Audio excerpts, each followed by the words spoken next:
Assalamualaikum warahmatullahi wabarakatuh. Selamat siang Bapak Ibu serta seluruh peserta sekalian yang telah hadir. Terima kasih telah bergabung dalam ruangan virtual ini. Perkenalkan saya Sasti Hafsari yang akan menjadi moderator dalam Ina Course siang hari ini.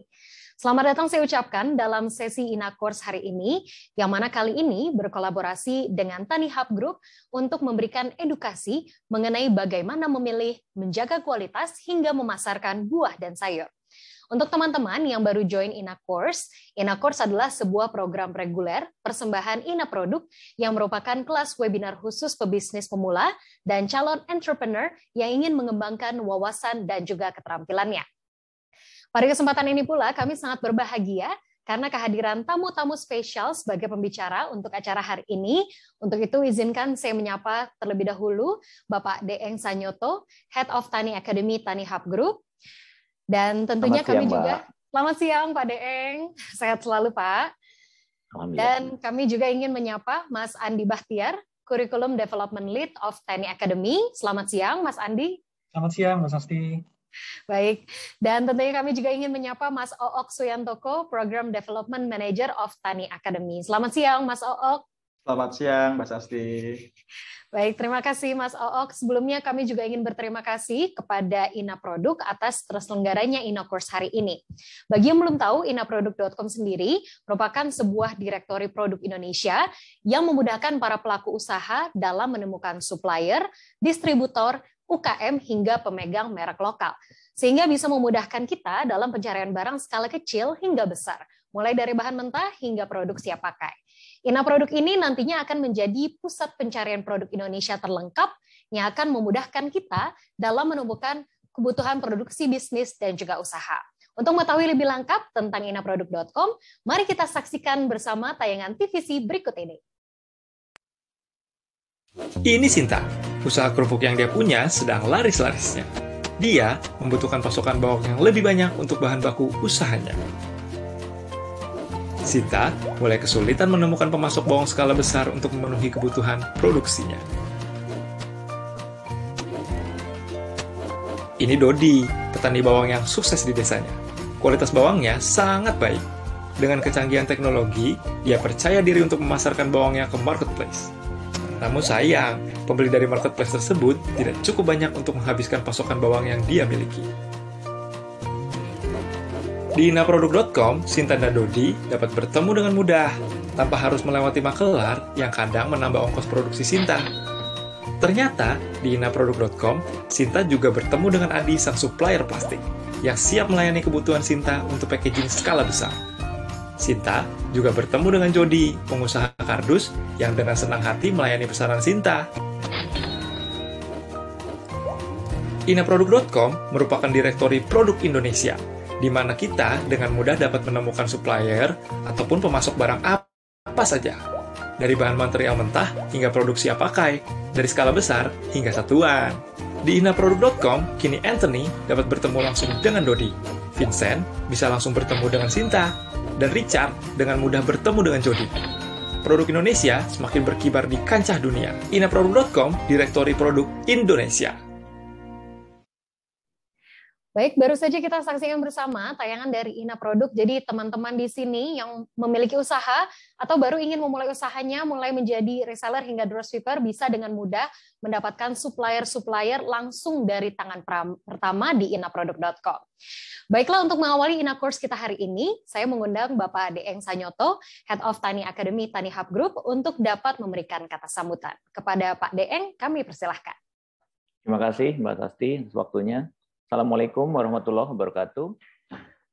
Hari ini luar biasa, bangga sekali kami dari Tani Hub Group diberi kesempatan untuk bisa sharing bersama teman-teman dari Ina Product Course ini gitu loh.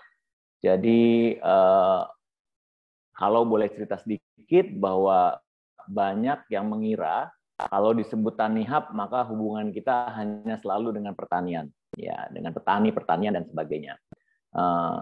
Kami 3 tahun lalu kebetulan saya bergabung di Tani Hub, kita ternyata mendefine sebuah masalah besar kenapa pertanian kita tidak maju gitu loh. Yaitu seperti tadi ya, contoh di videonya Mbak Sasti ada petani bawang yang akhirnya tidak terserap semua gitu loh. Jadi ternyata masalah terbesar pertanian kita itu adalah kurangnya akses ke pasar. Nah, sebenarnya itu masalahnya. Tahun lalu saya bertemu dengan seorang petani, saya tanya ke Pak petaninya, Pak bisa produksi berapa? Saya ditantang balik saya, Bapak punya pasar berapa? Gitu. Jadi sebenarnya kuncinya bukan masalah pertaniannya, tapi masalah aksesnya.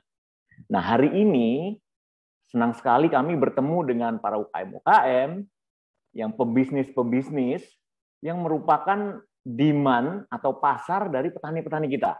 Gitu. Jadi pertanian ini hanya bisa maju kalau pasarnya maju. Saya punya teman baru pulang dari Jepang, dia bilang, kerja di mana? Saya kerja Tanihub. Wah, petani Indonesia mah nggak ada yang maju. Petani di Jepang itu dia cerita segala macam canggihnya. Saya bilang sama dia, kenapa petani sana bisa maju? Karena pasarnya ada gitu.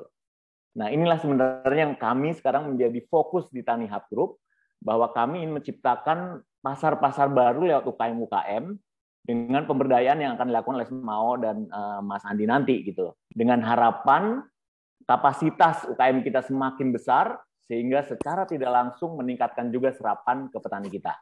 Karena supply dan demand yang seimbang itu akan sama-sama berkembang. Jadi semua stakeholder di ekosistem pertanian harus sama-sama menjadi lebih baik gitu.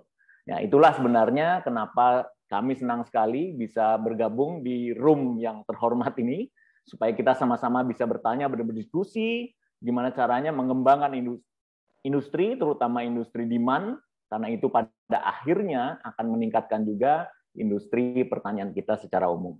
Jadi sekali lagi, selamat berdiskusi, saya lebih suka menyebutnya berdiskusi ini, ketimbang sharing gitu, berdiskusi sama-sama, kita saling bertanya dan saling melengkapi sehingga mendapatkan sebuah pembelajaran untuk menciptakan demand dan UKM-UKM yang lebih berkembang. Itu saja dari saya, tapi sebelum saya akhiri, saya minta izin untuk sharing sebuah video, Mbak, tentang Tanihub. Supaya seperti apa Tanihub, izin sharing.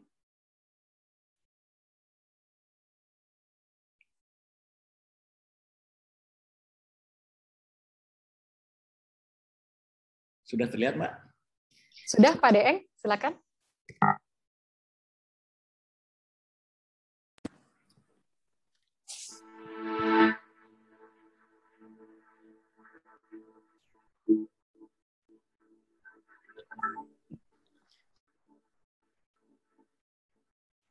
Mohon izin Pak Deeng, mungkin suaranya ini kurang terdengar, Pak. Masih kecil sekali suara videonya.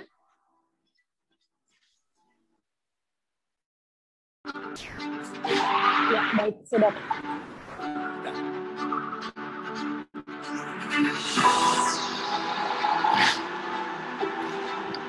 Indonesia is home to 270 million people, where 50% are the young and productive. Ensuring resilience in the agriculture sector is crucial, especially to maintaining food security and the livelihood of Indonesians. Through Tanihub Group, we deliver the digital transformation in the agriculture value chain. We digitalize agriculture supply chain by empowering our farmers through mobile application to access buyers. Our peer-to-peer lending also provide digital platform for farmers to obtain easier access to finance.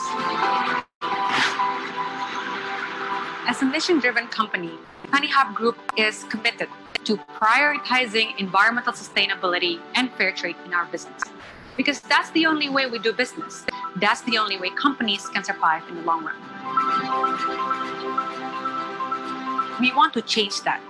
We want to create the demand for sustainably planted and harvested produce, because we know consumers are the key to creating the world with less carbon footprints.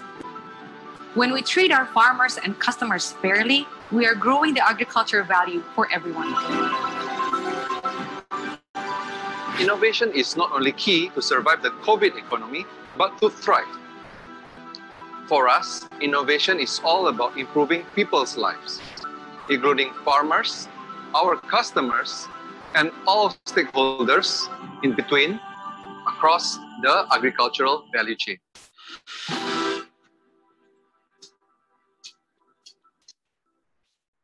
Tanihub has solved these pain points by combining the convenience of online grocery shopping with our direct sourcing from local farmers that ensure high quality and affordable produce delivered fresh to customers' doorsteps.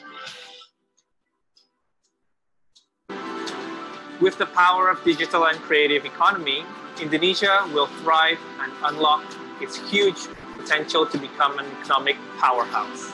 Join us in our journey to bring digitalization in agriculture. Together, our collaboration will make change.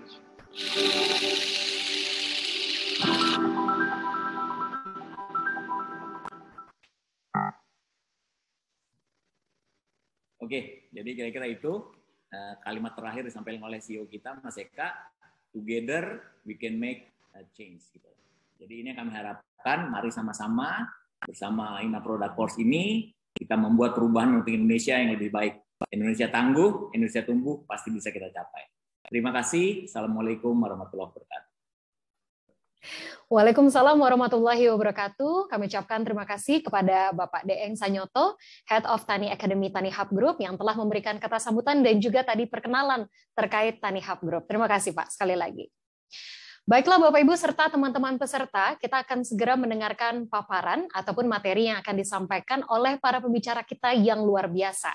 Selain itu kami informasikan pula apabila teman-teman peserta nantinya ingin mengajukan pertanyaan, silahkan dapat bertanya melalui kolom chat yang tersedia di Zoom ini dengan format nama, domisili, dan juga pertanyaannya. Dan nantinya akan kami bacakan pada sesi Q&A. Sebelum itu saya ingin mengingatkan kembali untuk teman-teman peserta, kami mohon kesediaannya untuk menonaktifkan mikrofonnya selama acara berlangsung. Selain itu silahkan menggunakan nama lengkap untuk display name teman-teman di Zoom ini.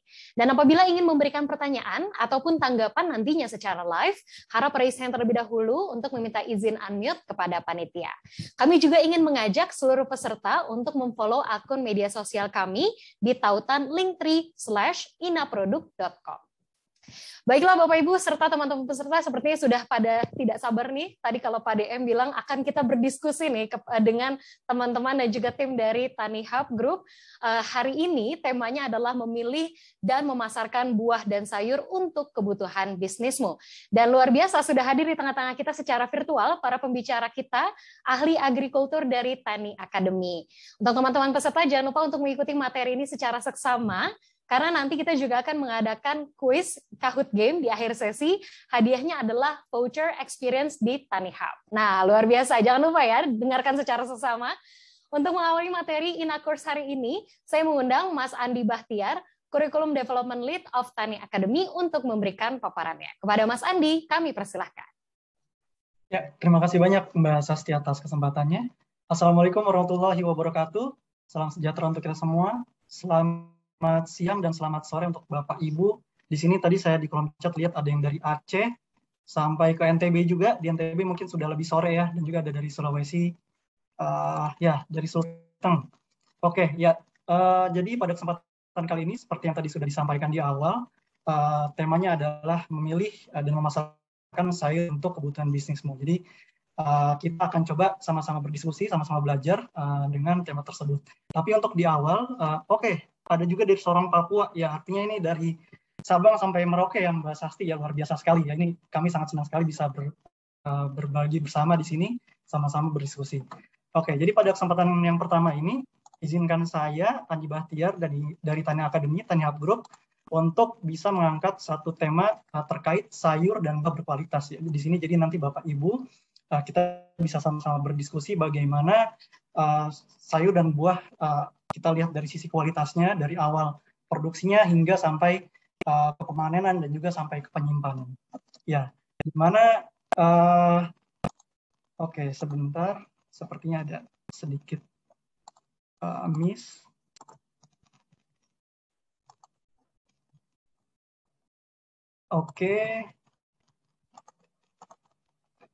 Ya, seperti yang sudah kita sama-sama tahu bahwa kualitas dan mutu merupakan satu faktor yang sangat penting, di mana ini merupakan yang menjadi hal utama untuk konsumen bisa menentukan pilihannya terhadap produk, ya khususnya pada sayuran dan buah.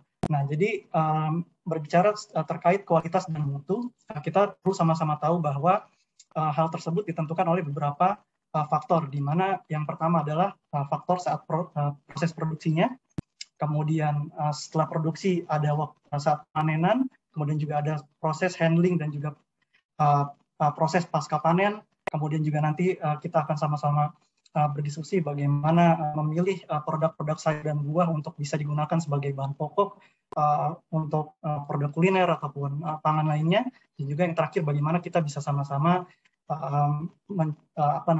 mengkaji penyimpanan yang baik supaya kualitas dari suatu produk buah dan sayur bisa terjaga dengan baik. Ya, pada bagian pertama ini kita akan coba sama-sama lihat dari bagaimana produk sayur dan buah itu diproduksi. Yang pertama adalah merupakan dari hasil alam. Jadi sebagai Bapak Ibu tahu bahwa ya produk pangan kita banyak yang berasal dari alam, di mana hasil alam ini merupakan hasil yang memang tidak kita sengaja untuk dapatkan begitu. Jadi ini bisa tumbuh secara alami, namun kekurangannya adalah hasil produk dari alam ini memiliki kualitas yang beragam begitu. Ada yang kurang baik, kemudian ada yang sedang, ada juga yang baik. Jadi dari sisi kualitasnya ini tidak seragam. Nah, kemudian juga ada dari hasil budidaya. Nah, hasil budidaya ini merupakan suatu praktik yang memang kita lakukan secara sengaja untuk mendapatkan suatu produk sayuran dan buah untuk memiliki jenis produk yang lebih seragam, ukuran yang lebih seragam, kemudian juga dari sisi rasanya mungkin bisa kita tentukan dari komoditas dan varietas yang memiliki potensinya masing-masing. Dan kemudian yang terakhir adalah impor. Ini di mana ketika ketersediaan di domestik tidak bisa mencukupi, maka jalan terakhir adalah kita melakukan impor. Nah, kemudian ada pula faktor-faktor yang mempengaruhi dari sisi kualitas dan juga kuantitas suatu produk sayuran dan buah. Yang pertama itu adalah kondisi tanah, di mana ini tanah merupakan suatu media yang paling penting ketika sayuran dan buah atau tanaman itu bisa menghasilkan produk yang dengan hasil panen yang tinggi dan juga kualitas yang baik. Jadi kalau misalnya unsur hara di dalam tanah itu tidak bisa dipenuhi dengan baik, maka kualitas dari suatu tanaman juga tidak akan memiliki hasil atau panen yang baik pula. Oleh karena itu perlu kita perhatikan bagaimana kebutuhan dari suatu tanaman selama siklus hidupnya, berapa banyak jumlah bahan organik yang dibutuhkan, pupuknya harus seimbang dan seterusnya. Nah, kemudian juga dari sisi yang lainnya ada faktor dari curah hujan. Ini kaitannya dengan ketersediaan air, di mana kita sama-sama tahu bahwa belakangan mungkin Bapak Ibu sudah mendengar adanya isu perubahan iklim, di mana seingat saya waktu tahun 2019 itu adanya kemarau yang sangat panjang. Banyak sekali petani hortikultura yang gagal panen karena ketersediaan air tidak mencukupi. Dan kemudian di tahun ini juga hal yang sama, hal sebaliknya terjadi di tahun 2021, bahwa curah hujan di tahun ini relatif lebih tinggi. Jadi seharusnya kemarin di bulan-bulan Mei, Juni, Juli itu sudah masuk mulai musim kering, tapi curah hujannya masih relatif tinggi di beberapa daerah, sehingga dengan adanya curah hujan yang tinggi ini maka bisa mengakibatkan investasi sama penyakit pada tanaman buah dan sayuran, adanya jamur, dan ini juga tentunya akan berakibat terhadap kualitas produk dari sayuran dan buah. Nah, kemudian ini tadi musim kemarau dan juga ketersediaan air sangat berkaitan dengan curah hujan. Ya, kemudian untuk mengatasi hal-hal tersebut, tentunya beberapa treatment, perlakuan, teknologi juga perlu kita terapkan untuk meminimalisir adanya kehilangan ataupun menurunnya kualitas dari suatu produk sayuran dan buah. Seperti misalnya kita harus bisa sama-sama memikirkan bagaimana mengantisipasi atau melakukan tindakan preventif supaya tidak ada hama penyakit yang menyerang, kemudian juga bagaimana petani bisa beradaptasi terhadap perubahan iklim yang ada, mencari sumber-sumber air, misalnya dengan menginstalasi pompa, ataupun membuat jebakan-jebakan air atau sebagainya. Ya, ini merupakan suatu gambaran panen raya, di mana petani bisa menghasilkan suatu produk yang mereka tanam dengan baik, dan juga dengan jumlah yang melimpah, sehingga kebutuhan nasional bisa terpenuhi. Dan ini juga merupakan gambaran dari suatu sebaran tanam dan juga produksi dari suatu buah lokal yang ada di Indonesia. Seperti misalnya di sini ada jeruk Bali dan juga kedondong jambu merah yang hampir setiap tahun ada, sepanjang tahun ada, tapi dari sisi puncaknya memang ini hanya ada di bulan-bulan Januari sampai Mei. Sisanya itu tetap jumlahnya terbatas. Namun untuk buah-buah yang lain ya ini hanya ada di beberapa periode saja. Dan ini sebaran di mana produk lokal kita bisa ditemui, seperti mungkin di sini Bapak Ibu juga sudah cukup familiar bahwa durian, kemudian juga jeruk, ini banyak ditemui dari beberapa daerah di Sumatera, Medan, Bengkulu, Palembang, Lampung, kemudian juga buah naga ini relatif di dataran yang lebih tinggi seperti di Banyuwangi, Malang, Lampung, Palu, dan kemudian mangga ini yang mungkin di sini ada yang dari Indramayu, di Cirebon, di sana banyak sekali yang menanam mangga begitu. Ya. Nah, kemudian setelah kita mengetahui proses awal penanamannya, awal produksinya, hal yang tidak kalah penting yang perlu sama-sama kita perhatikan adalah bagaimana kita bisa menangani produk yang kita panen nanti dan juga nanti proses handlingnya setelah pasca panen. Ya, jadi ada faktor-faktor penting yang perlu kita perhatikan pada saat panen, yang itu adalah waktu panennya. Ini sangat menentukan dari suatu kualitas produk yang nanti akan didistribusikan, yaitu sayuran dan buah. Kita harus bisa memperhatikan kapan panen yang tepat. Waktu panen, jangan sampai kita memanen di siang hari bolong ketika matahari sedang terik-teriknya, suhu sangat tinggi, karena ini bisa merusak kualitas dari suatu produk sayuran dan buah, di mana kehilangan kadar air ini bisa sangat cepat terjadi, sehingga nanti untuk masa penyimpanannya juga tidak akan lama. Oleh karena itu, masa panen yang baik biasanya dilakukan di hari subuh-subuh gitu misalnya, atau di sore hari sampai malam hari. Nah, kemudian juga cara panennya juga harus tepat, menggunakan alat yang tepat. Jangan sampai menggunakan alat yang tidak cocok dengan buah atau sayuran yang nantinya akan dipanen, sehingga bisa mengakibatkan kerusakan mekanis pada produk yang dipanen. Jika ada kerusakan, nantinya tentunya akan bisa mengurangi masa simpan dari produk tersebut. Nah, kemudian juga kita perlu memperhatikan dari usia tanamannya.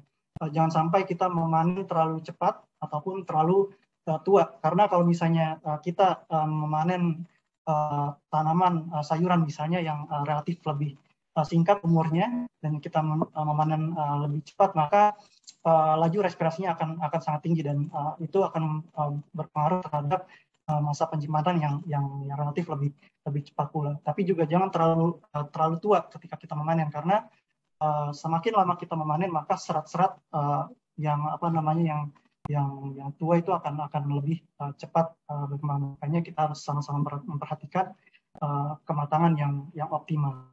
Nah, yang terakhir adalah kualitas dari produknya. Pastikan bahwa produk yang kita panen terhindar dari hama penyakit. Jadi kita bisa sudah mulai melakukan sortasi di lapangan, membersihkan produk-produk yang akan kita panen.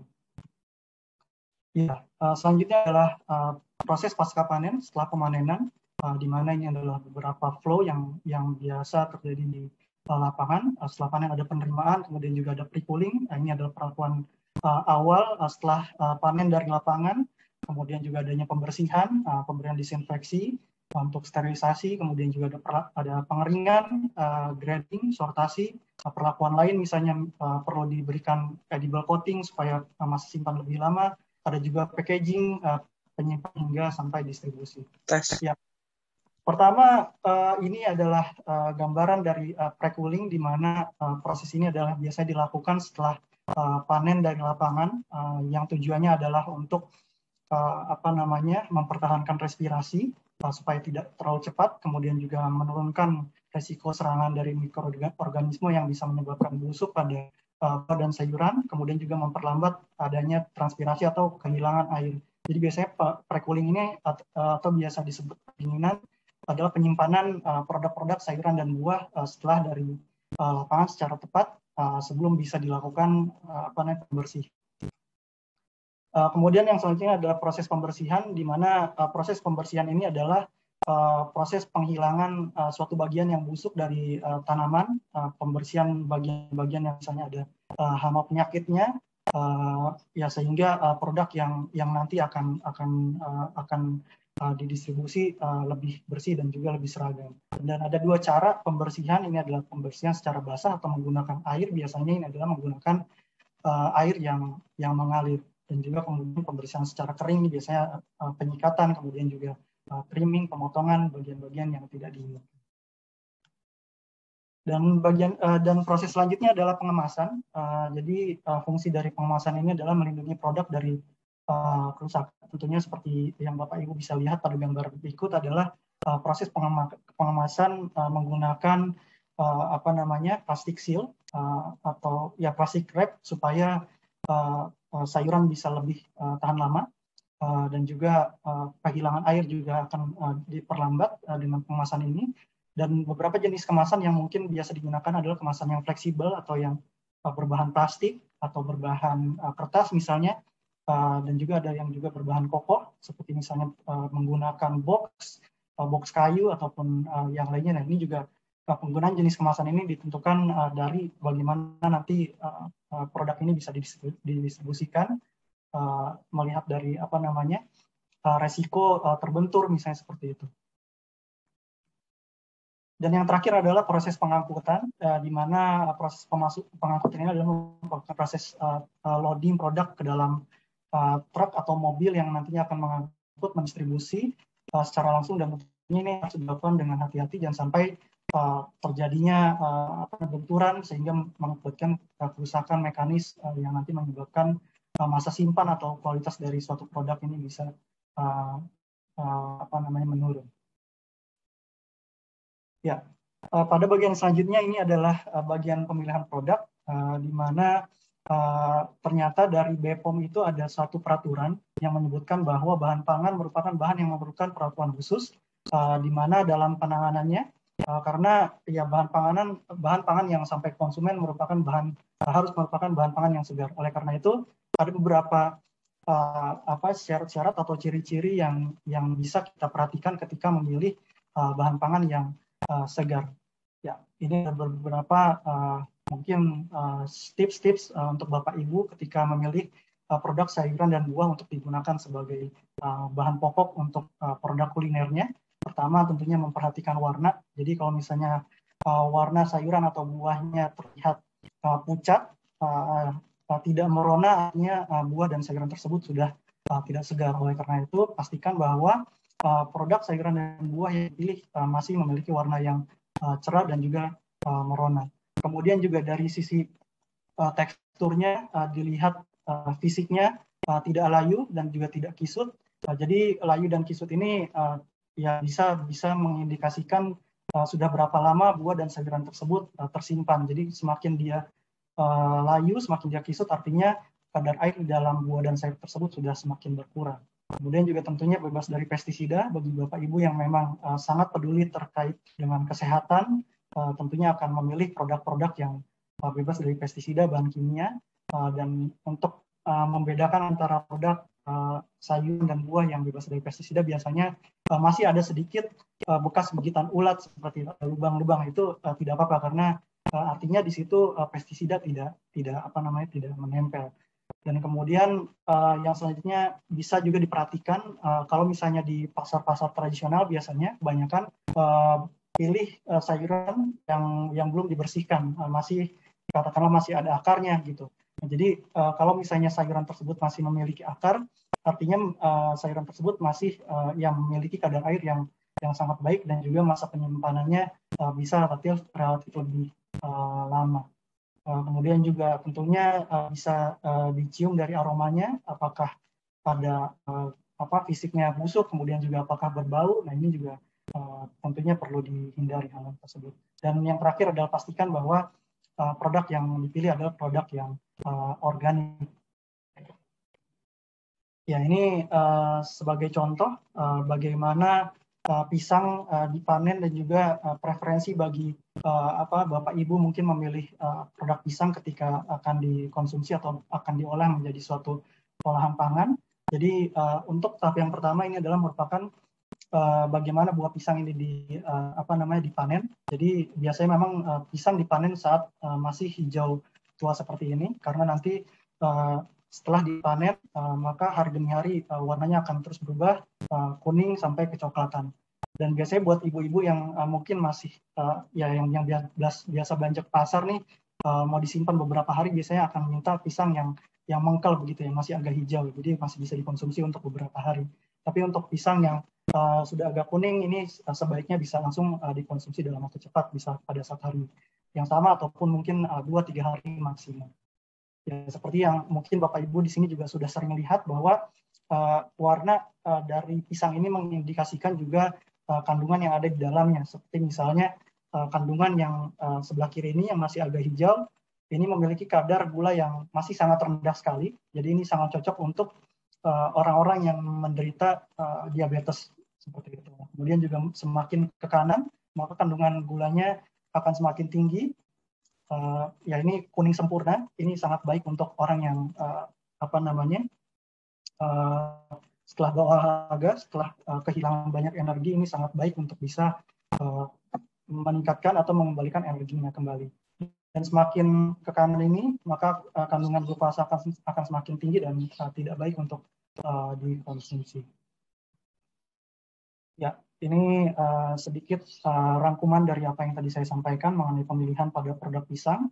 Kita bisa sama-sama melihat dari warnanya, apakah warnanya kuning cerah dan merata seperti itu, dan ini artinya bisa langsung dikonsumsi. Kemudian juga pilih dari tanda kesegarannya, apakah ada bercak atau karat pada buah tersebut. Dan kemudian ini juga salah satu contoh bagaimana kita bisa memilih produk alpukat begitu.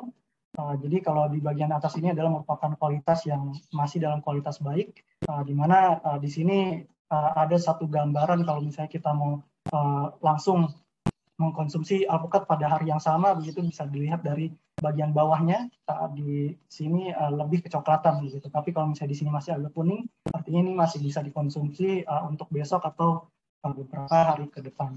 Ya, kemudian ini beberapa contoh alpukat yang kurang baik. Kita lihat bentuknya tidak normal, begitu ada karat, kemudian juga ada busuk, dan juga warna biasanya tidak seragam. Ya, Pak. Ya.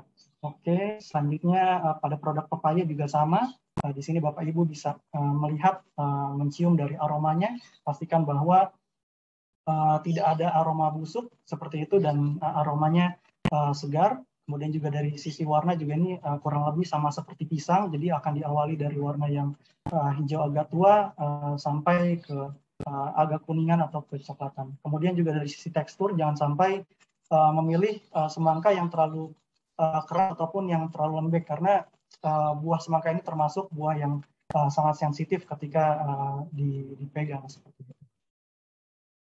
Ya, ini salah satu contoh gambaran produk semangka. Ini mulai matang seperti ini, ada dari hijau kemudian kuning sampai kuning merata nantinya, agak orange, dan ya di sini juga adanya jamur.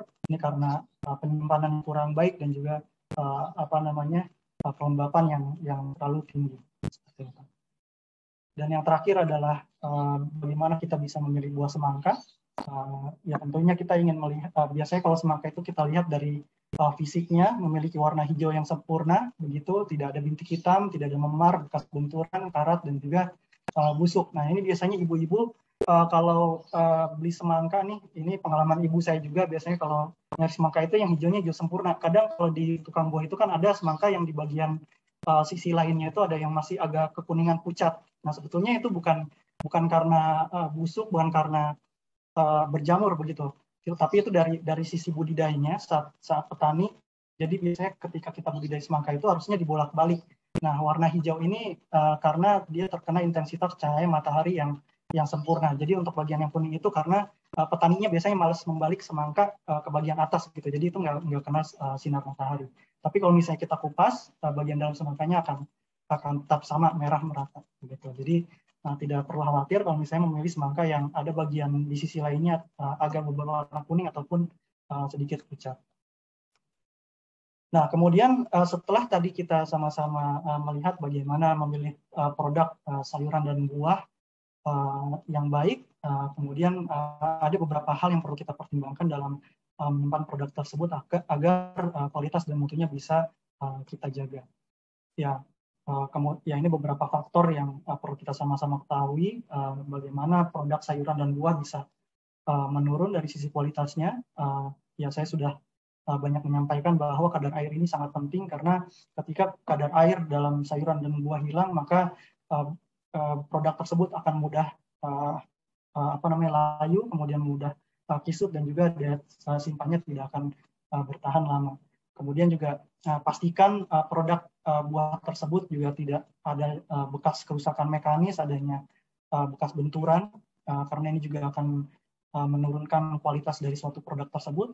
Kemudian juga dari sisi penguapan ini juga berkaitan dengan kadar air, dan juga pertimbangkan bahwa lingkungannya steril dari investasi mikroba, jamur biasanya, dan juga bakteri yang bisa menyebabkan busuk pada buah dan sayuran.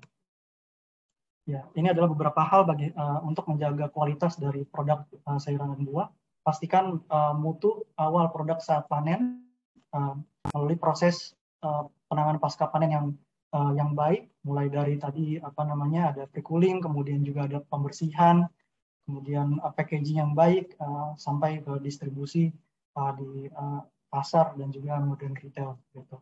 Kemudian juga ya ini tadi penanganan pasca panen yang baik, tingkat kematangannya juga tepat, lingkungan penyimpanannya optimal, kalau misalnya memang memungkinkan harus menggunakan multi temperature, karena setiap sayuran dan buah itu memiliki syarat penyimpanan yang berbeda-beda dari segi suhu dan juga kelembapannya. Dan juga pastikan sanitasi lingkungan yang baik pula. Ini ada beberapa hal yang bisa kita lakukan untuk menjaga kualitas dari suatu produk sayuran dan buah. Pastikan produk tersebut dicuci dan juga dibersihkan sebelum dimasukkan ke kulkas.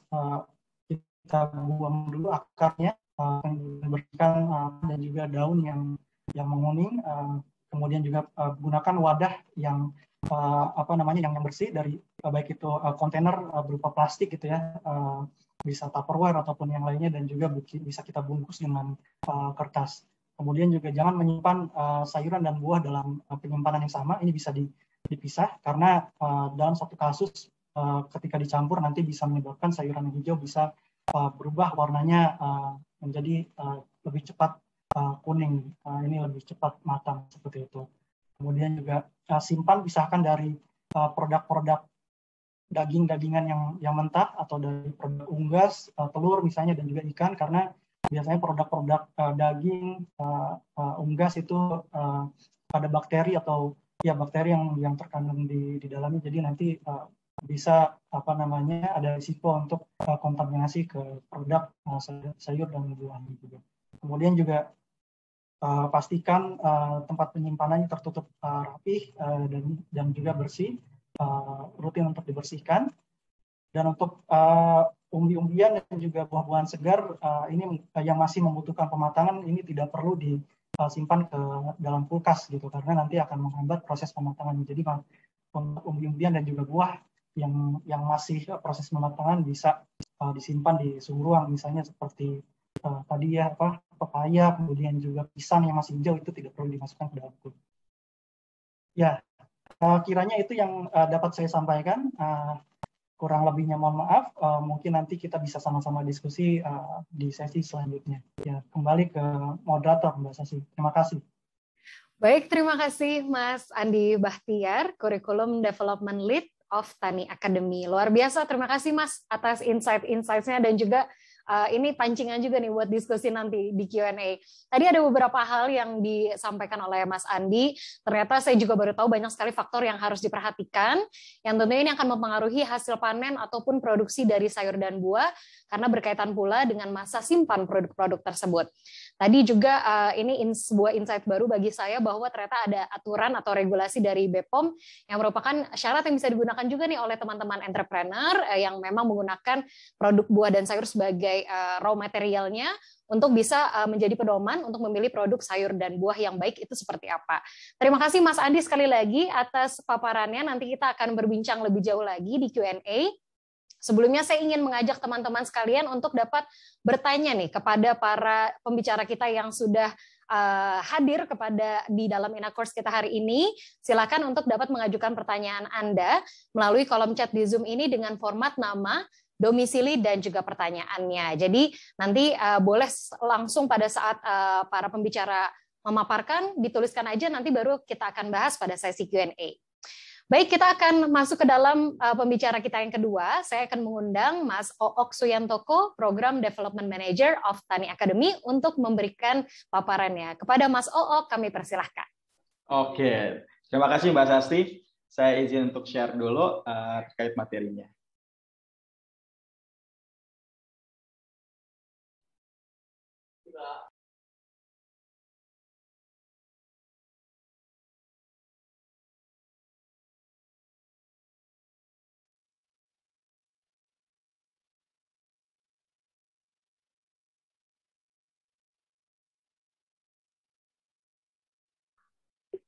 Oke, apakah sudah terlihat?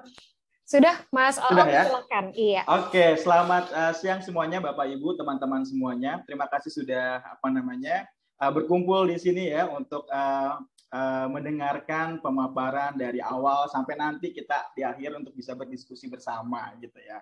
Perkenalkan, saya Ook Suyantoko, bisa dipanggil Oo gitu ya. Kali ini saya akan memaparkan terkait dengan bagaimana kita mulai memasarkan tapi melalui digital marketing seperti itu. Nah, kalau tadi dari Mas Andi ini sudah memaparkan bagaimana memilih, lalu kemudian menyimpan gitu ya produk-produk fresh gitu ya. Lalu kemudian pasti Bapak Ibu sebagai pelaku UMKM kemudian mengolah produk-produk fresh tersebut. Tapi yang menjadi pertanyaan setelah diolah, gimana nih mulai memasarkannya gitu ya. Nah, ini mungkin tidak akan menjadi lebih dalam atau detail karena mungkin bisa jadi kita bagi-bagi lagi menjadi beberapa part nanti gitu ya. Kalau misalnya semuanya dikupas tuntas mungkin bisa nanti malam selesainya Mbak Sasti ya. Oke, jadi kita akan mulai introduce dulu. Jadi saya mau ajak teman-teman Bapak Ibu semuanya mulai memikirkan bagaimana memasarkan produk Bapak Ibu yang sudah dipilih, kemudian disimpan tadi dengan baik dan benar gitu ya, kemudian dipasarkan melalui digital gitu ya, atau biasa disebut dengan digital marketing gitu. Nah, tapi sebelum ke sana, ada yang tahu nggak sih sebenarnya digital marketing ini sebenarnya hewan sejenis apa dan bagaimana sih gitu? Mungkin adakah dari Bapak Ibu atau teman-teman semua di sini yang mau memberikan komentar terkait digital marketing ini sendiri? Iya, ini boleh langsung unmute nih, Mas Ook nih, teman-teman yang mau kasih tanggapan atau pendapat terkait digital marketing itu apa, boleh langsung. Ada yang mau kasih tanggapannya atau mau pendapatnya? Ada? Oke, ada Mas Rusdi Tomia. Ya, silakan. Baik, terima kasih atas kesempatan yang diberikan, Bang. Saya apa itu digital marketing? Digital marketing itu menurut saya bentuk daripada pemasaran sebuah produk yang memanfaatkan dunia digital seperti media sosial sebagai media perantara untuk memasarkan produk tersebut untuk terhubung dengan orang lain. Nah, demikian Bang apa yang saya ketahui tentang digital marketing. Terima kasih. Luar biasa, Mas Rusdi. Kasih plus dong. Ini jawabannya udah langsung tepat sasaran gitu ya, karena kita tahu sekali bahwa semuanya serba digital. Jadi kalau tadi Mas Rusdi bilang bahwa bagaimana kita bisa mendekatkan atau bisa mengkoneksikan kita dengan orang-orang di luar sana, tapi melalui platform digital gitu ya. Nah, digital ini kan banyak banget gitu ya. Nah, kalau kita sambungkan dengan marketing, jadi seperti apa sih? Yuk kita kenalan dulu dengan digital marketing itu sendiri. Oke, saya akan lebih next dulu. Nah, apa sih itu digital marketing? Digital marketing adalah suatu usaha untuk benar tadi ya, mempromosikan sebuah merek gitu ya, dengan menggunakan media digital yang dapat menjangkau konsumen atau target pelanggannya teman-teman atau Bapak Ibu semua. Secara apa? Secara tepat gitu ya. Tepat apa? Tepat waktu gitu ya. Lebih personal gitu, lebih pribadi karena kan dengan adanya digital gitu ya, dengan adanya smartphone yang udah di genggaman tangan orang-orang ini sekarang ya, semuanya akan jadi lebih pribadi, lebih personal. Orang pegang satu handphone satu orang gitu sekarang ya, dan jadi lebih relevan lagi. Nah, harapannya dengan adanya digital marketing ini, produk yang Bapak Ibu punya ini bisa sampai dengan lebih tepat sasaran. Ujung-ujungnya kita ingin meningkatkan penjualan dari produk kita itu. Nah, kita lanjut lagi ya. Nah, ada apa saja sih platform digital gitu ya? Banyak banget sebenarnya. Dan sebenarnya juga sudah Bapak Ibu ketahui secara sadar atau tidak sadar. Karena perkembangan gitu ya, perkembangan teknologi yang akhirnya merubah handphone gitu ya, smartphone dari mulai dulu zaman dulu ada Nokia gitu, kemudian ada BlackBerry, lalu kemudian di era Android ada Samsung dan ada iPhone dan lain sebagainya. Ini terus membuka inovasi-inovasi berbentuk aplikasi, apps yang justru memudahkan kita selaku entrepreneur gitu ya, selaku pebisnis, baik itu skalanya kecil, menengah maupun besar gitu.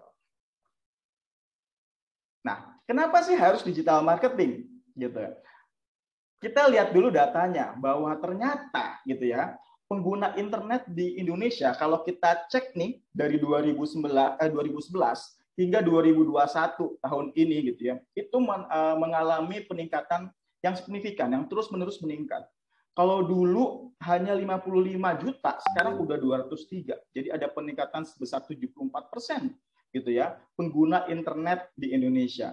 Dan kalau saya lihat gitu ya, dan saya rasakan informasi pun jadi lebih merata. Jadi apa yang Bapak Ibu ketahui di kota-kota besar gitu ya, itu juga langsung didapatkan, diketahui sama teman-teman semua yang ada di kota-kota kecil yang memang bisa dibilang kalau dulu agak ada delay nih. Gitu. Jadi tren gitu ya, tren bisnis, tren makanan yang ada di kota besar sama kota kecil itu agak beda. Gitu ya, misalnya yang ada di Jakarta gitu ya, dengan di misalnya di kota Kertasura gitu ya, itu mungkin akan beda gitu ya. Tapi sekarang itu udah gapnya tidak terlalu jauh gitu. Nah, lalu kemudian Indonesia juga memiliki pengguna sosial media yang cukup besar. Ada 170 juta jumlah pengguna sosial media di Indonesia. Dan mungkin dengan istilah netizen itu ya, netizen ini kita tahu sekali betapa aktifnya jari jemari para netizen Indonesia dan sangat aktif sekali di sana. Itulah yang kemudian kenapa kita nggak masuk ke sana dan menggunakan platform digital ini sebagai bentuk pemasaran produk kita. Dan tentunya ada 343,5 juta koneksi seluler di Indonesia yang mengartikan bahwa sudah saatnya kita juga masuk ke sana gitu. Sekarang udah zamannya kayaknya anak-anak di usia-usia SD aja gitu ya, udah pada pegang handphone. Kalau misalkan nggak pegang handphone sendiri, minjem handphone kakaknya gitu ya. Atau ada handphone yang bisa didedicated buat kakak adik berdua pakai bareng-bareng. Tapi mereka tidak lepas dari digital, tidak lepas dari penggunaan internet seluler tersebut. Dan kalau di ranking ini gitu, Indonesia itu peringkat keempat untuk pengguna sosial media di dunia. Jadi bisa dibilang bahwa peluang gitu ya atau opportunity kita untuk bisa masuk melakukan digital marketing ini sangat besar sekali. Dan kita harus lakukan mulai dari sekarang. Nah, terlebih sejak adanya pandemi di tahun 2020 gitu ya. Ini ada survei gitu ya yang mengatakan bahwa tercatat 66% gitu ya. Ini ada survei yang mengkaitkan beberapa responden. Mereka akan beralih berbelanja produk yang non makanan dari toko fisik ke e-commerce walaupun nanti pandemi COVID-19 sudah selesai. Karena saking diberi kemudahan, saking diberi sesuatu yang ternyata ini begini jadi gampang ya, ini begini jadi hemat waktu ya gitu, dengan tidak mengurangi kualitas atau sesuatu yang mereka memang harapkan atau inginkan. Dan kalau lihat trennya makin ke sini, tidak hanya yang non makanan, makanan pun saya lihat semakin meningkat, terutama kayak di tahun ini Shopee meluncurkan Shopee Food gitu ya, dengan ada beberapa diskon gila-gilaan gitu ya.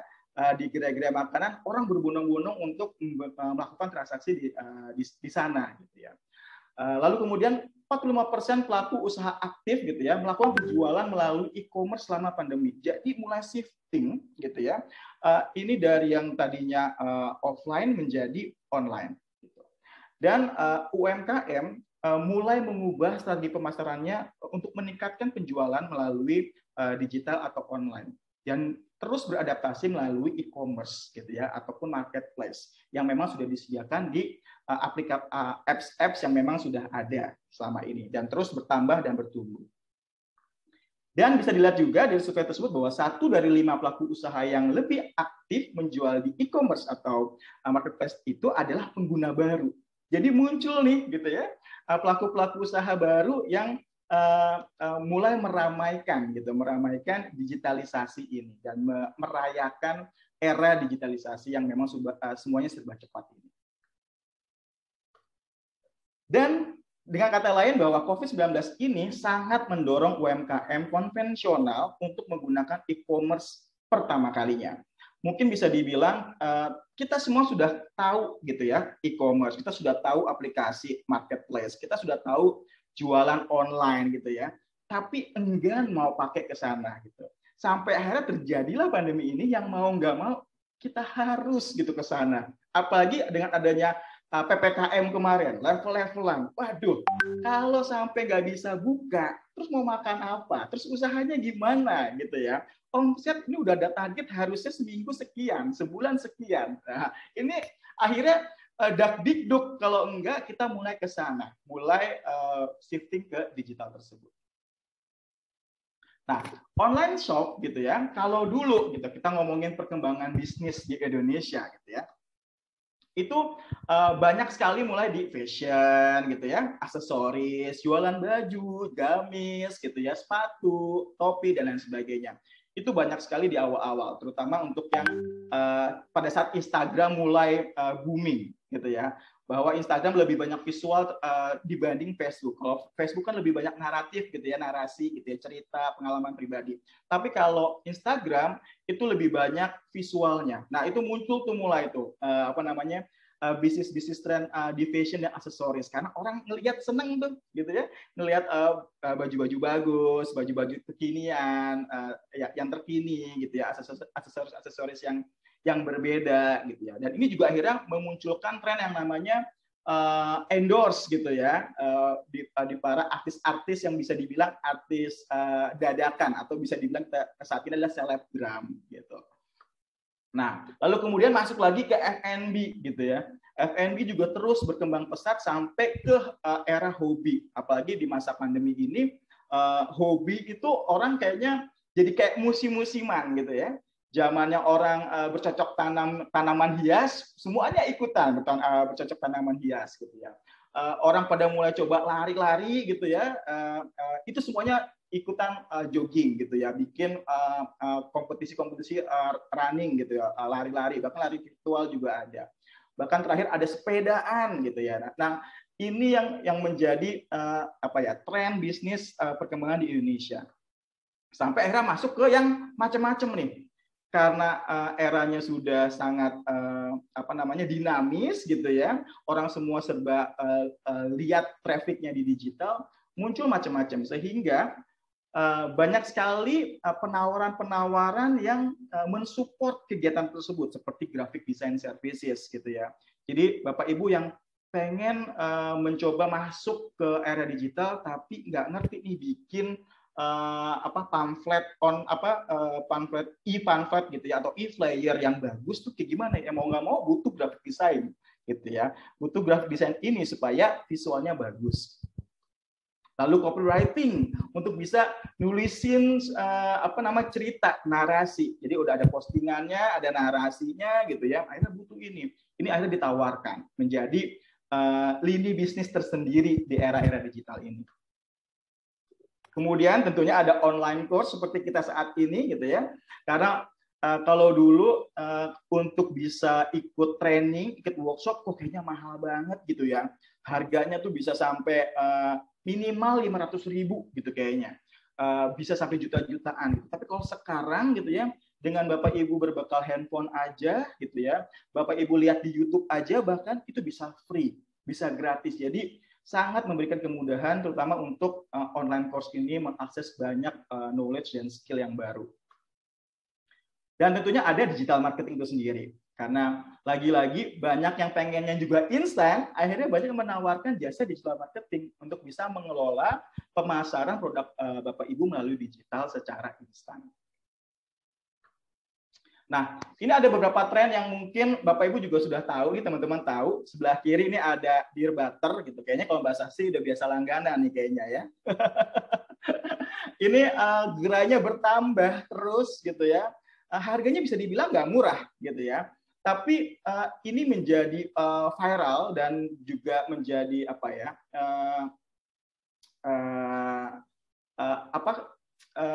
Opsi gitu ya, opsi pilihan orang-orang pada saat selama pandemi.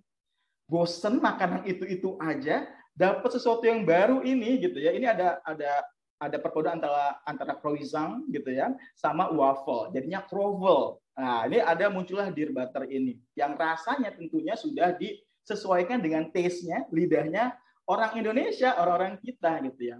Bayangkan aja dia satu gerai itu bisa 1.500 croffle larisnya gitu ya. Lalu yang tengah ini saya nggak habis pikir gitu. Jualannya apa? Es teh aja gitu ya. Ini jualan es teh tapi logonya dibikin estetik yang bikin orang penasaran. Ini es teh yang biasa atau gimana nih gitu ya. Nah, kayak gini yang bikin orang jadi penasaran gitu ya. Apalagi kayaknya ya dari zaman-zaman eranya teh botol gitu ya, orang tuh udah punya kedoktrin bahwa apapun makanannya, minumnya ya itu ya gitu ya. Tapi kita nggak ngomong si mereknya, tapi kita ngomongin tehnya itu sendiri. Nah, inilah berbekal dengan itu gitu ya, es teh Indonesia ini hadir gitu ya. Tentunya dengan banyak varian-varian dan harganya pun ramah di kantong. Lalu yang paling kanan saya gitu ya, itu ada sepatu lokal gitu ya, namanya Brodo gitu ya. Ini juga buatan asli Indonesia, yang mana orang-orang ini awalnya gara-gara kalau cari sepatu itu susah gitu ya. CEO-nya kalau salah namanya Yuka gitu ya. Dia tuh ukuran kakinya adalah 46 gitu ya. Dan itu agak-agak beda. Di mana kalau cowok laki-laki di Indonesia itu rata-rata 43, kalau perempuan sekitar 38, 39 gitu ya. Nah, ini 46 agak susah. Dia mulailah buat sendiri, terus dilihat teman-temannya oke, keren, terus dia mikir kenapa nggak buatlah ini.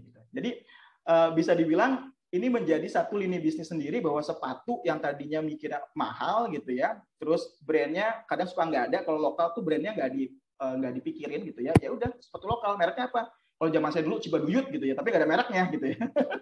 Bahasa sih tahu tuh kayaknya. Nah, kalau sekarang udah ada mereknya.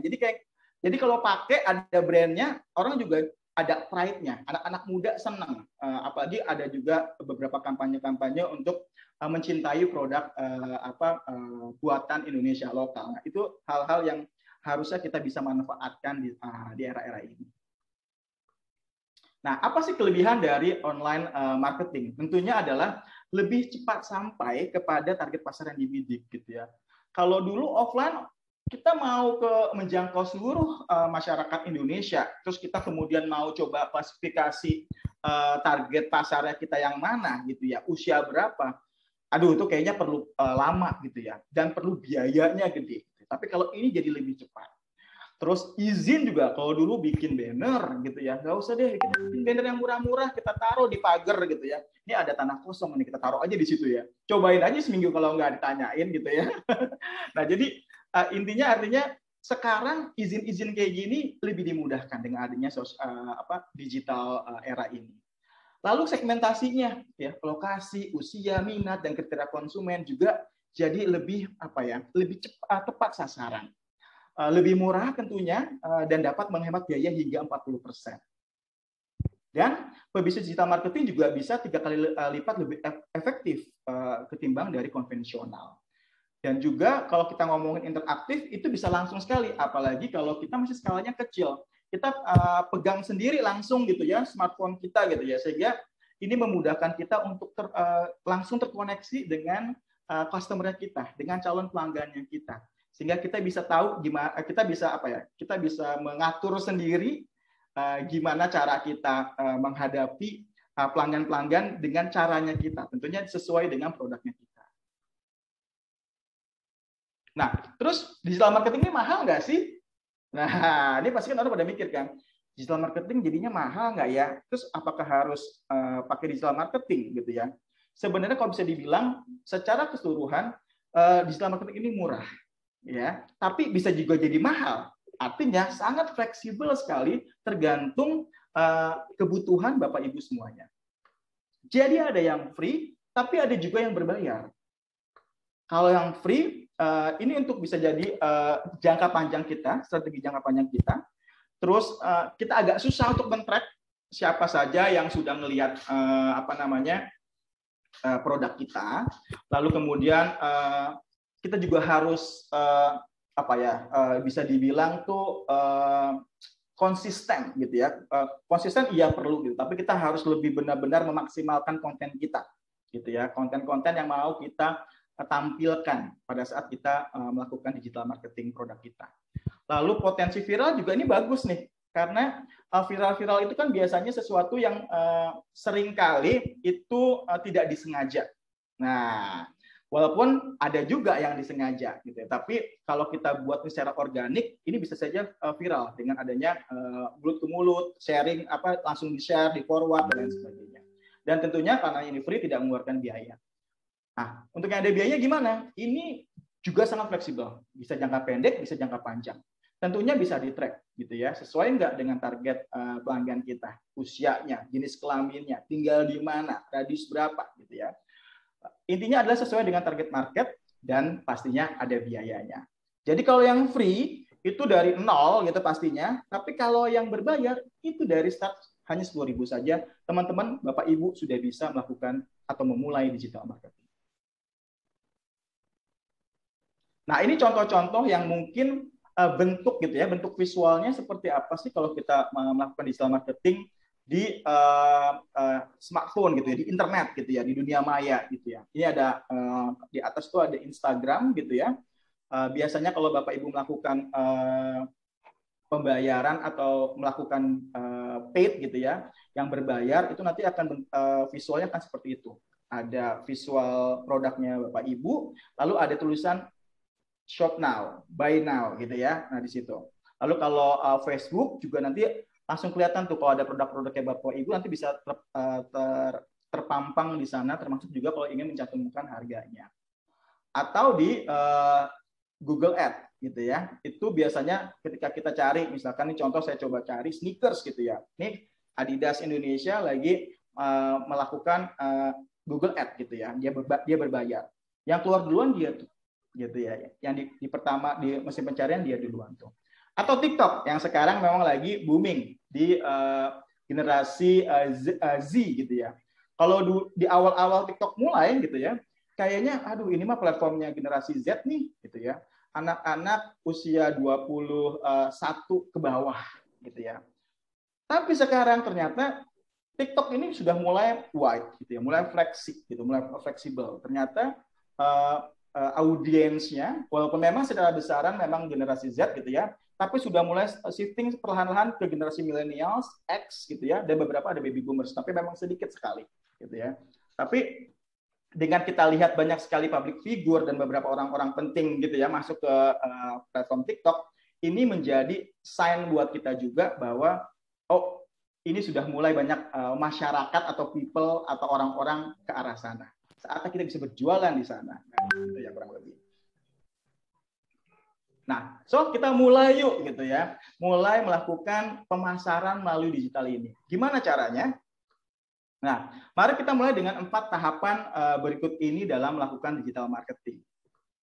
Yang pertama adalah market, lalu kemudian channel, lalu konten, dan alur gitu ya. Nah, untuk sesi kita kali ini kita masih dalam bentuk introduction. Jadi mungkin ke depannya gitu ya, kita bisa ketemu lagi kalau kita bisa mau bahas lagi lebih detail lagi, tapi kita akan coba mulai dulu untuk memperkenalkan beberapa tahapan berikut ini kepada Bapak Ibu.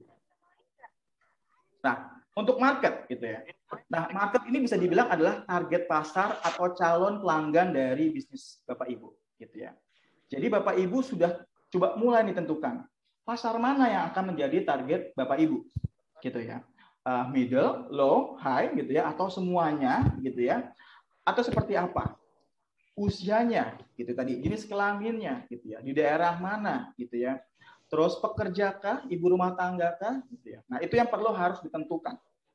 Terus benarkah Bapak Ibu tersebut akan dibutuhkan atau diminati kepada si target pasar tadi, gitu ya. Nah, sangat baik sekali jika Bapak Ibu teman-teman melakukan benchmark dulu perbandingan dengan produk sejenis. Bapak Ibu misalnya mau bikin tadi misalnya es teh gitu ya. Oh di pasaran es teh sejenis saya ini udah ada apa saja. Dan kalau bisa lihat gitu ya langsung ke gerai-gerainya seramai apa. Kalau bisa lakukan interview omsetnya berapa. Jadi tahu tuh ya perbandingan-perbandingan sehingga ketika kita memulai kita sudah punya gambaran kita akan di posisi yang mana. Termasuk juga varian-variannya yang ada di pasaran seperti apa. Dan jangan lupa untuk menemukan kelebihan produk Anda. Jangan sampai ya kita sama si A gitu. Ya tapi sama aja nggak menjadi nggak jadi berguna gitu ya. Ketika Bapak Ibu mulai berkompetisi. Gitu. Jadi kalau ketika Bapak Ibu mulai membuat produk dan produk tersebut sudah ada sejenis di pasaran, sejenis artinya bisa jadi sama, bisa jadi mirip-mirip gitu ya. Bapak Ibu harus bisa menemukan kelebihan produk Bapak Ibu. Dan jangan lupa untuk melakukan survei sederhana seperti tadi saya lakukan, saya sudah sebutkan, yuk lakukan survei sederhana. Caranya gimana? Bisa melalui membuat yang namanya misalnya kalau di Google tuh ada namanya Google Form gitu ya. Sebarin aja gitu ya ke tetangga-tetangga gitu ya, ke komunitas-komunitas atau ke saya yakin deh Bapak Ibu pasti punya grup WA banyak banget kan gitu ya. Nah, coba aja ditanya dulu gitu ya. Dari situ teman Bapak Ibu bisa mendapatkan survei sederhana yang setidaknya bisa merepresentatifkan target segmen atau market Bapak Ibu terkait dengan produk yang akan dibuat.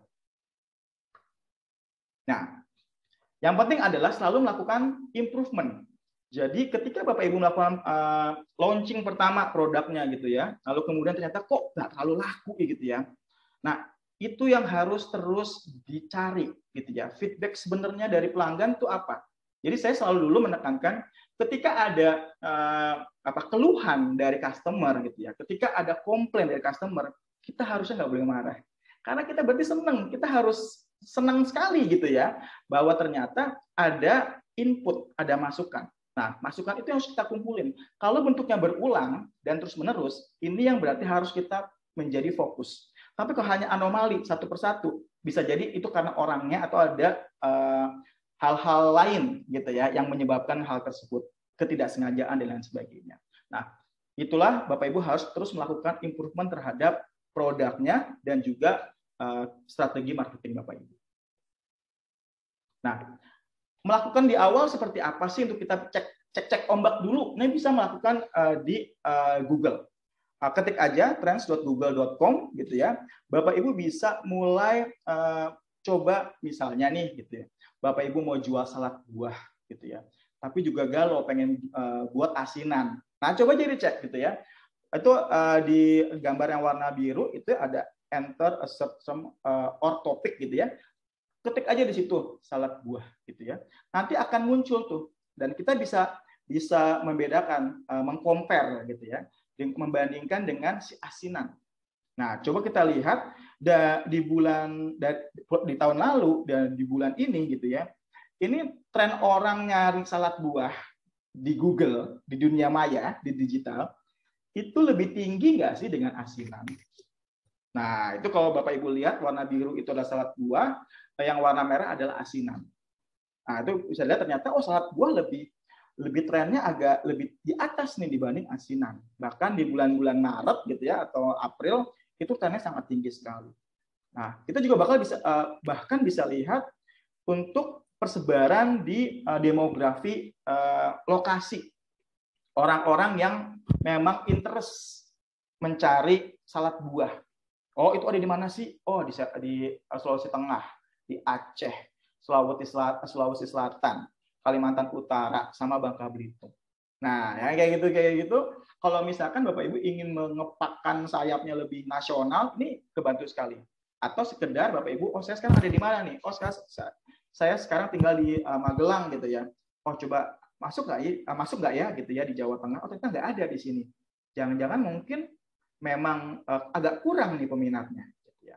Bahkan kita juga bisa cek juga queries yang relate dengan si salad buah dan asinan.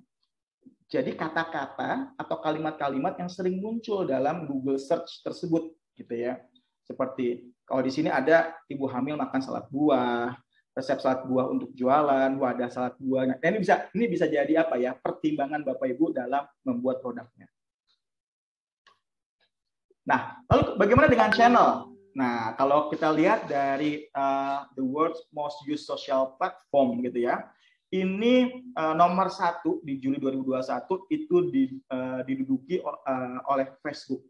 Jadi Facebook masih menjadi primadona yang kemudian disusul dengan YouTube. Nah, jadi bisa dibilang kalau ngomongin channel apa sih yang masih digunakan oleh mayoritas orang-orang di dunia, itu adalah Facebook. Tapi kalau untuk di Indonesia sendiri, YouTube adalah nomor 1. Baru disusul adalah WhatsApp, lalu ada Line, lalu kemudian Facebook, dan terakhir adalah Instagram. Nah, ini bisa menjadi pertimbangan kita mau menggunakan channel mana. Yang pastinya, kita harus sesuaikan dengan target market kita tadi. Target market kita tadi kira-kira sebagian besar menggunakan YouTube nggak sih? Gitu ya. Atau menggunakan apa nih? WhatsApp atau Line. Gitu. Biasanya Line ini bisa lebih anak-anak muda ya, ketimbang WhatsApp yang lebih general dan cenderung orang-orang yang generasi milenial ke atas sampai baby boomers itu masih menggunakan WhatsApp. Lalu kemudian Facebook dan Instagram. Itu juga kalau misalkan menggunakan sosial media, kira-kira saya mau pasarkan produk saya melalui platform yang mana nih? Apakah Facebook ataukah Instagram? Kalau saya lebih suka banyak cerita, ngasih insight yang panjang gitu ya, ada narasinya, boleh itu dengan Facebook. Tapi kalau saya lebih suka visual-visual yang langsung orang lihat gitu ya, langsung catchy, silakan bisa di Instagram. Nah, atau bisa menggunakan channel online bisnis lainnya gitu ya. Kalau sosial media tentunya Bapak Ibu sudah tahu, ada Facebook tadi, ada Instagram, ada TikTok, WhatsApp dan lain sebagainya. Kalau e-commerce gitu ya, e-commerce ini bedanya dengan marketplace adalah kalau e-commerce ini mereka punya sendiri dan mereka mengatur gitu ya, mengatur sendiri barang-barang yang mereka mau jual. Ya, contohnya kami di Tanihub gitu ya. Kami masuk ke dalam kategori e-commerce karena kami mengatur sendiri barang-barang yang memang masuk ke kita, yang ingin dijual melalui kita. Kita yang pilih sendiri gitu ya. Termasuk Zalora dan Mapemol atau MAP kalau di luar itu ya. Nah, kalau marketplace ini siapapun bisa daftar dan siapapun bisa buka toko di situ, gitu ya. Jadi hanya sebagai platform aja. Jadi ini seperti seperti pasar lah, jatuhnya seperti itu. Ya tentunya ada Tokopedia sudah sangat terkenal, Shopee dan kemudian Bukalapak. Nah, lalu ada website. Kayaknya kalau sekarang kalau udah mulai mau agak serius gitu ya, bikin bisnisnya. Mulai coba-coba bikin website. Nah, itu ada website yang dari gratis atau bisa dibilang murah gitu ya, itu bisa dengan WordPress atau Wix. Nah, ini contohnya bagaimana kita memanfaatkan digital marketing dengan Facebook gitu ya. Bisa kelihatan tuh kita mau custom audience-nya kayak gimana, mau lokasi, durasinya, radius atau dengan kriteria-kriteria tertentu, usianya, gendernya mau all, man and woman, atau hanya laki-laki, atau hanya perempuan. Dan detail-detail lainnya itu bisa ditaruh sana sehingga lebih efektif menjangkau market kita tadi. Gitu ya. Dan tentunya ini bisa di-retargeting. Artinya kalau kita memanfaatkan, misalnya contoh ini adalah Facebook gitu ya, ketika kita buat itu memasarkan melalui Facebook, itu misalkan sehari 10.000 gitu ya.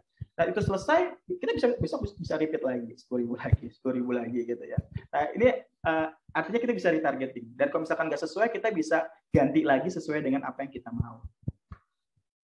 Nah, apa hal yang membuat sosial media ini menjadi agak kurang efektif gitu ya? Kebanyakan konten promosi.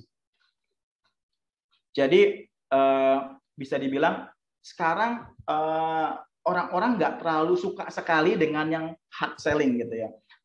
hard selling sekali-sekali oke, gitu ya. Dan itu bisa menjadi menyenangkan. Makanya sekarang ada belanja online yang 10-10, 11-11 gitu ya. Lalu 99 gitu ya. Yang kayak gitu kan hard selling langsung gitu ya, promosi, lalu kemudian ada diskon di sana. Itu dilakukan itu kan sebulan sekali gitu ya. Tapi kalau itu dilakukan terus-menerus setiap hari atau setiap minggu, orang akan jenuh gitu ya. Nah, mungkin itu yang bisa dikombinasikan.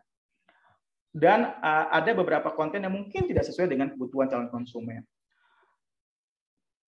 Nah, lalu kemudian jangan terlalu sering posting. Tapi juga jangan terlalu jarang posting. Artinya terlalu sering posting gimana? Misalkan dalam sehari 5 postingan langsung. Orang jadi akan fokusnya itu akan jadi memendek gitu ya. Yang harusnya dalam sehari ini orang bisa mengambil masa lebih banyak lagi untuk fokus kepada satu postingan kita gitu ya di digital platform ini. Tapi jadinya kebagi-bagi gitu ya. Saya lihat postingan yang A, si teman-teman saya ada yang lihat postingan langsung C, ada yang B dan sebagainya. Jadi ini jadinya nggak terlalu efektif. Atau terlalu jarang posting. Ya pas lagi senggang aja gitu. Misalnya seminggu ya kadang ada, kadang nggak ada, sebulan bahkan kadang sama sekali nggak ada. Yang kayak gini orang kadang jadi melupakan.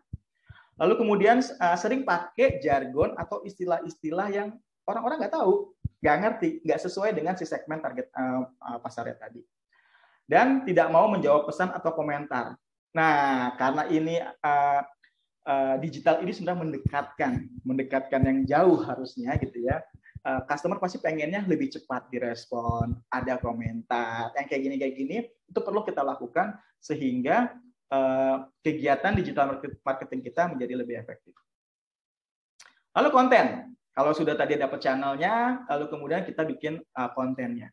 Nah, sampaikan pesan yang Bapak Ibu mau sampaikan terkait produk tersebut melalui konten tersebut. Ada apa saja dalam konten tersebut? Jangan lupa keunggulan produk Bapak Ibu. Manfaatnya, lalu image produknya seperti apa.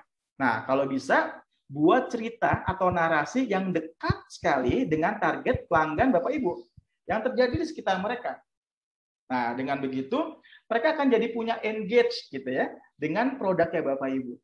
Nah, hal-hal yang kayak gini perlu memang kalau di awal-awal trial and error, apalagi kalau kita memulainya sendiri tanpa bantuan konsultan dari digital marketer.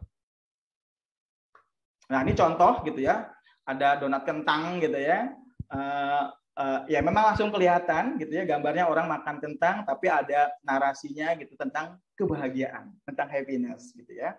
Atau ada di kanan gitu ya, ini agak sedikit hard selling gitu ya, tapi langsung kelihatan jelas gitu ya, ada isinya apa, instan terenak gitu ya. Terus bahwa ini gampang banget bikinnya, kayak bikin Indomie, langsung dikasih linknya, ada gambarnya jelas gitu ya. Buat yang ngelihat hari ini kalau lagi hujan-hujan, ini pasti langsung pengen banget, langsung pengen makan seblak gitu ya. Nah, lalu kemudian ini ada sebelah kiri itu sebenarnya jualan aksesoris dan apparel gitu ya, Idiku Handmade. Nah, tapi dia nggak langsung menjual produknya itu secara ini kaos jenis misalkan apa gitu harga sekian, enggak gitu ya, tapi dia cuma posting aja keseharian target segmennya yaitu ibu-ibu yang setiap hari ngapain sih, kerjaannya ngepel, nyapu, bebersih gitu ya. Makanya dipotretlah sosok ibu-ibu yang lagi ngepel gitu ya, dengan maskernya yang catchy banget dan kaosnya yang memang dari produknya si Idiku Handmade. Lalu kemudian ada juga Woodka ini apa namanya, jam tangan dari kayu gitu ya.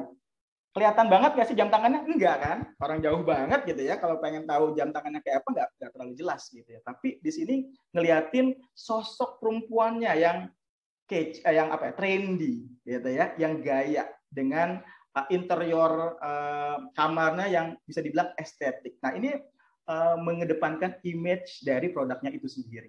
Gitu. Sehingga target segmen atau pasarnya menjadi lebih langsung kena gitu untuk melihat. Nah, ini contoh dari iklannya dari Tanihub nih, gitu ya.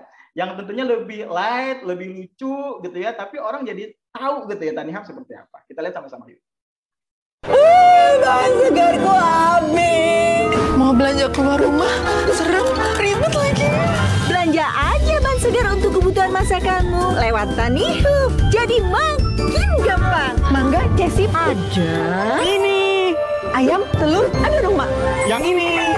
Gampang juga cara belanjanya. Tinggal pilih, pesan, langsung dikirim. Tanihub juara. Belanja bahan segar jadi makin gampang dan aman di Tanihub. Install sekarang. Oke, install sekarang. Terngiang-ngiang ya. Nah, konten-konten itu yang perlu teman-teman juga juga buat create gitu ya ketika memasarkan di digital gitu ya. Ada jargon-jargon atau kata-kata yang orang selalu ingat gitu ya. Install sekarang, lebih mudah, apa saja ada, yang kayak gitu harus Bapak Ibu ingat gitu ya terkait dengan keunggulan-keunggulan dari produknya Bapak Ibu. Nah, lalu kemudian masuk ke alur gitu ya. Nah, ada apa saja sih kalau di alur? Jadi kalau udah tadi dapet nih gitu ya, dari mulai channelnya, lalu kontennya mau kayak gimana, mulai tentukan urutan kontennya. Kita mau kayak gimana? Di awal kita mau marketinginnya lebih ke awareness dulu. Yang penting orang tahu dulu bahwa kita nih ada, kita eksis nih gitu ya. Produk kita nih baru loh di pasaran. Nah, ini kita mulai bangun marketingnya, pemasarannya dari awareness dulu. Lalu kemudian consideration gitu ya, mulai dipertimbang-timbangkan, mulai customer mulai banding-bandingin yang produk kita dengan produk yang sejenis kayak apa. Nah kalau bisa kita banyak oke-nya nih, banyak plus-plusnya nih gitu ya, jangan sampai kita kelihatan kalah set pada saat kita membuat atau mengiklankan produk kita. Baru masuk ke conversionnya, tadi ada promo-promo, ada aktivitas-aktivitas yang membuat calon pelanggan ini mau untuk membayarkan atau membeli produk kita atau menggunakan produk kita. Nah ini contoh campaign dari Tanihub gitu ya, kita mengkampanyekan untuk lebih sehat, gaya hidup sehat, makan sayur, makan buah, tapi ujung-ujungnya adalah yuk kita sama-sama makan buah dan sayur ya, kalau bisa belanja di Tanihub gitu ya. Jadi nggak langsung ke to the point untuk memasarkan atau mengajak Bapak pelanggan kita untuk belanja di Tanihub, tapi kita coba mulai dari yuk hidup sehat dulu dengan apa sih? Makan sayur, makan buah gitu. Ya, kurang lebih seperti itu pemaparan dari saya terkait dengan bagaimana kita memasarkan produk tentunya fresh gitu ya. Tadi sudah dipilih, sudah dipilah, lalu kemudian kita mulai pasarkan melalui digital marketing. Saya kembalikan lagi dengan Mbak Sasti. Terima kasih.